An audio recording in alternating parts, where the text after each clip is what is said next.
Hello all. So I'm inside this 2012 Toyota Corolla and I just got done changing the oil on it and I need to reset this maintenance required light up here. So I thought I'd show you how to do that. It's pretty simple to do. With the car running, the first thing you want to do is look down at this odometer window. You have a P right here. It'll say odometer with how many miles you got. And the odometer button you want to push until you hit Trip A. So there it is. Right now it's on Trip A.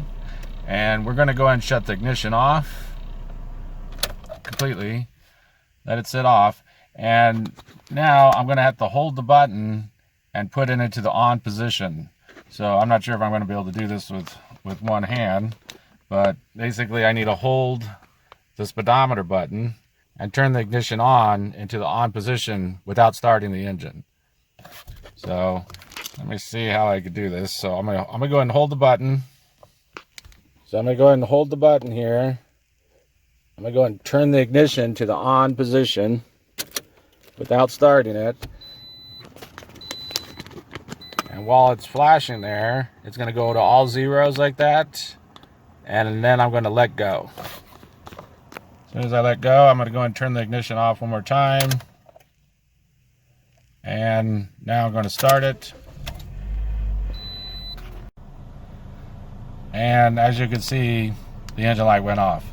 So once again, it's pretty simple.